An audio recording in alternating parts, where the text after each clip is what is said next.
Sermon 2. Where is he who is born King of the Jews? Now observe, as regards this birth, where it takes place. Where is he who is born?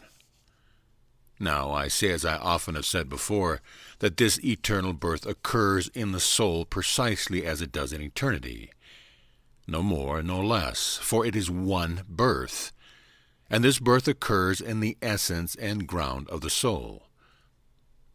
Now, certain questions arise. First of all, since God is in all things as intelligence, and is more truly in them than they are in themselves, and more naturally, and since wherever God is, there he must work, knowing himself and speaking his word.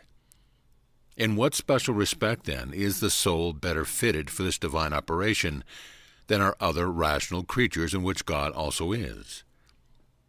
And please pay attention to the explanation. God is in all things as being, as activity, as power, but he is fecund in the soul alone. For though every creature is a vestige of God, the soul is the natural image of God. This image must be adorned and perfected in this birth. No creature but the soul alone is receptive to this act, this birth.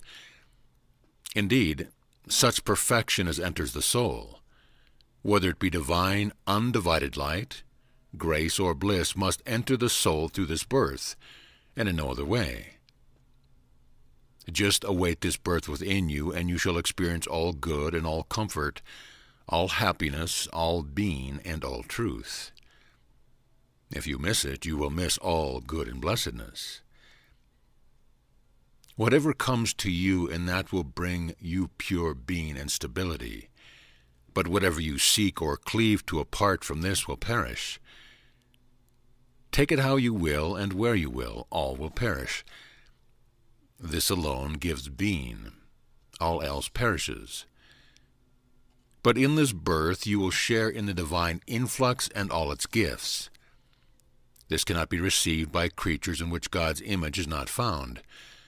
For the soul's image appertains especially to this eternal birth, which happens truly and especially in the soul, being begotten of the Father in the soul's ground and innermost recesses, into which no image ever shone or soul power peeped. The second question is, since this work of birth occurs in the essence and ground of the soul, then it happens just as much in the sinner as in the saint. So what grace or good is there in it for me? For the ground of nature is the same in birth. In fact, even those in hell retain their nobility of nature eternally. Now note the answer. It is a property of this birth that it always comes with fresh light. It always brings a great light to the soul, for it is the nature of good to diffuse itself wherever it is. In this birth, God streams into the soul in such abundance of light, so flooding the essence and ground of the soul that it runs over and floods into the power and into the outward man. Thus it befell Paul when on his journey God touched him with his light and spoke to him. A reflection of the light shone outwardly, so that his companions saw it surrounding Paul like the blessed in heaven. The superfluidity of light in the ground of the soul wells over into the body, which is filled with radiance. No sinner can receive this light, nor is he worthy to, being full of sin and wickedness, which is called darkness. Therefore it says, the darkness shall neither receive nor comprehend the light, John 1:5. That is because the path by which the light would enter are choked and obstructed with guile and darkness. For light and darkness cannot coexist, or God and creatures. If God shall enter, the creatures must simultaneously go out. A man is fully aware of this light. Directly he turns to God, a light begins to gleam and glow within him, giving him to understand what to do and what to leave undone, with much true guidance in regard to things of which before he knew or understood nothing. Where do you know this from, and in what way? Just pay attention. Your heart is often moved and turned away from the world. How could that be but by this illumination? It is so charming and delightful that you become weary of all things that are not God or gods. It draws you to God, and you become aware of many a prompting to do good, though ignorant of whence it comes. This inward inclination is no way due to creatures or their bidding, for what creatures direct or affect always comes from without. But by this work it is only the ground of the soul that is stirred, and the fear you keep yourself, the more light, truth, and discernment you will find. Thus no man ever went astray for any other reason that he first departed from this, and then sought too much to cling to outward things. St. Augustine says that there are many who sought light and truth, but only outside where it was not to be found. Finally, they go out so far they never get back home or find their way in again. Thus they have not found the truth, for truth is within, in ground and not without. So he who would see light to discern all truth, let him watch and become aware of this birth within, in ground. Then all his powers will be illuminated in the outer man as well.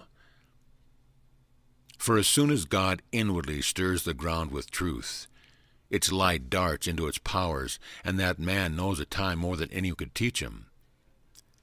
As the prophet says, I have gained greater understanding than all who have ever taught me. You see then, because this light cannot shine or lighten in sinners, that is why this birth cannot possibly occur in them. This birth cannot coexist with the darkness of sin, even though it takes place not in the powers, but in the essence and ground of the soul. The question arises, since God the Father gives birth only in the essence and ground of the soul, and not in the powers, what concern is it of others? How do they help just by being idle and taking a rest? What is the use, since his birth does not place in the powers? A good question. Listen well to the explanation. Every creature works towards some end. The end is always the first in intention, but the last in execution. Thus, too, God in all his works has a most blessed end in view, namely himself, to bring the soul and all her powers into that end, himself. For this all God's works are wrought. For this the Father bears his Son in the soul, so that all the powers of the soul shall come to this. He lies in wait for all that the soul contains, bidding all those that feast at his court. But the soul is scattered abroad among her powers and dissipated in the action of each, the power of sight in the eye, the power of hearing in the ear, the power of tasting in the tongue. Thus her ability to work inwardly is enfeebled, for a scattered power is imperfect. So, for her inward work to be effective, she must call in all her powers, gather them together from the diversity of things to a single inward activity. St. Augustine says the soul is rather where she loves than where she gives life to the body. For example, there was once a pagan master who was devoted to an art, that of mathematics, to which he had devoted all his power. He was sitting by the embers, making calculations and practicing his art, when a man came along who drew a sword. Not knowing that it was the master, said, "Quick, tell me your name, or I'll kill you." The master was too absorbed to see or hear the foe, or to catch what he said. He was unable to utter a word, even to say, "My name is so-and-so." And so the enemy, having cried out several times, and got no answer, cut off his head. And this was to acquire a mere natural science. How much more, then, should we withdraw from all things in order to concentrate all our powers on perceiving and knowing the one infinite, uncreated, eternal truth? To this end, then, assemble all your powers, all your senses, your entire mind and memory, direct them into the ground where your treasure lies buried. But if this is to happen, realize that you must drop all other works. You must come to an unknowing, if you would find it. The question arises, would it not be more valuable for each power to keep to its own task, none hindering the others in their work, nor God in his? Might there not be in me a manner of creaturely knowing that it is not a hindrance, just as God knows all things without hindrance, and so too blessed in heaven?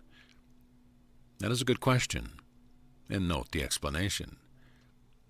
The blessed see God in a single image, and in that image they discern all things.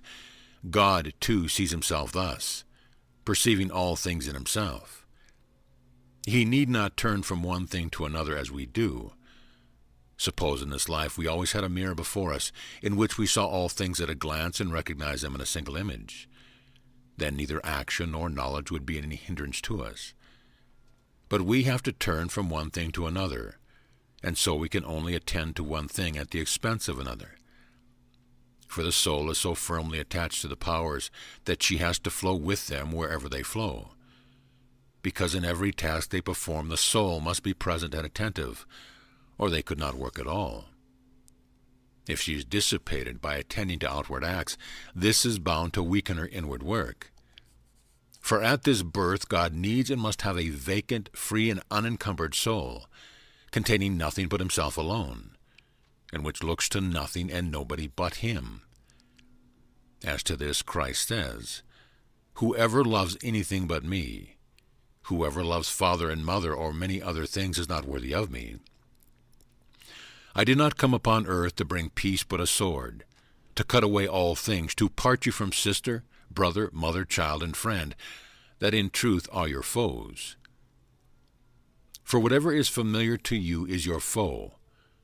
If your eye wanted to see all things, and your ear to hear all things, and your heart to remember all things, then indeed your soul would be dissipated in all these things."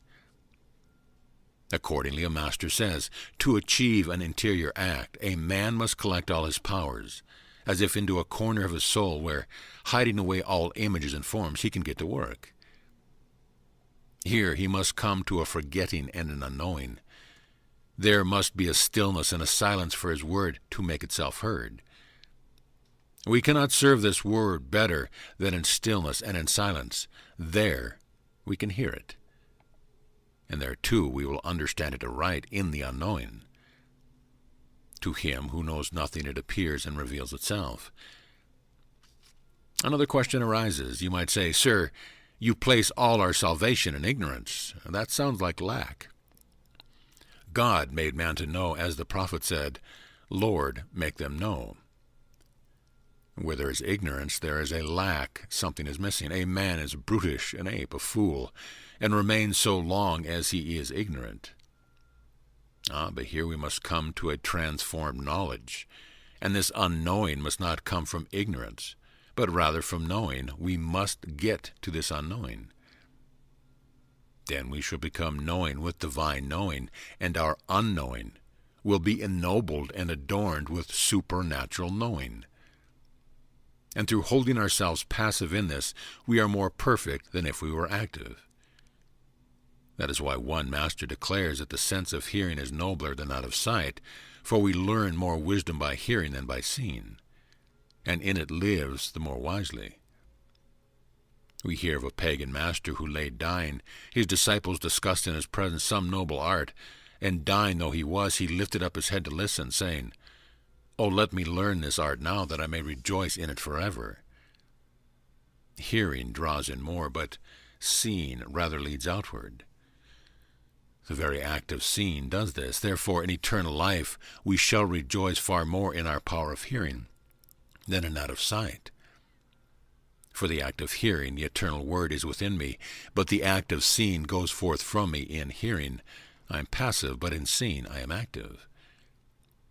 But our bliss lies not in our activity, but in being passive to God.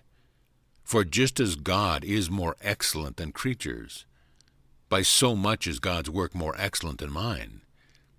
It was from his immeasurable love that God set our happiness in suffering, for we undergo more than we act and receive incomparably more than we give. And each gift that we receive prepares us to receive yet another gift, indeed a greater one. And every divine gift further increases our receptivity and the desire to receive something yet higher and greater. Therefore, some teachers say that it is in this respect the soul is commensurate with God. For just as God is boundless in giving, so too the soul is boundless in receiving or conceiving. And just as God is omnipotent to act, so too the soul is no less profound to suffer. and thus she is transformed with God and in God. God must act, and the soul must suffer. He must know and love himself in her. She must know with him his knowledge and love with his love. And thus she is far more with what is his than with her own. And so, too, her bliss is more dependent on his action than on her own. The pupils of St. Dionysius asked him why Timothy surpassed them all in perfection. Dionysius replied, "Timothy is a God-suffering man. Whoever is expert at this could outstrip all men. In this way, your unknowing is not a lack, but your chief perfection, and your suffering your highest activity. And so in this way you must cast aside all your deeds and silence your faculties if you really wish to experience his birth in you.